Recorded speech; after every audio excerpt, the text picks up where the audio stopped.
With vacancy rates low and rents often sky high, finding a place to live in Metro Vancouver can be a challenge. And now another hurdle has been thrown into the mix, which could make things even tougher. Ross, what's happening here?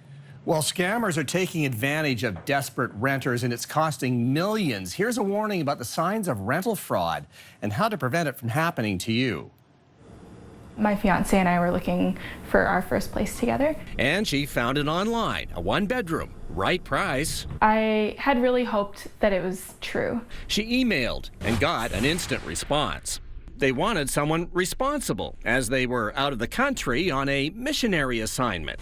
She had to prove herself and provide personal details.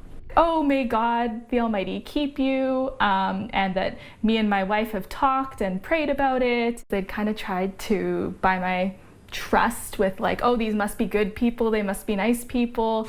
They weren't. She couldn't get inside, they wanted money up front, and they would FedEx the keys. Just have in the back of your mind that until you meet the person, see the place, it very well could be a scammer. I would definitely say that the scammers are extremely sophisticated. I was excited when I saw it come up in my price point on Craigslist. But this ad was fake, lifted from a real estate listing and reposted. It belongs to our client, and she's got it for sale, not for rent. The Better Business Bureau says 43% of renters looking online encounter fake ads. And in the first 6 months of this year, Canadians lost about $1.4 million. They've gone into home rentals, apartment rentals, vacation rentals. Some red flags. They're out of the country and can't meet you. They'll send the keys after you transfer money. Just an extra pair of eyes looking at things may help you realize if there's something fishy going on. Most detect the deception. When we called on a fake ad. Hello? Yeah, hello, is this Zach? Yeah, this is Zach. He was evasive. Yeah, I'm going to send you my address, but I'm going to prefer an e-transfer payment method. I don't accept checks. But just like landlords vet you, you need to vet the landlord. Check with land titles to make sure they're the registered owner. Meet them at the property. And beware if the price is too good to be true.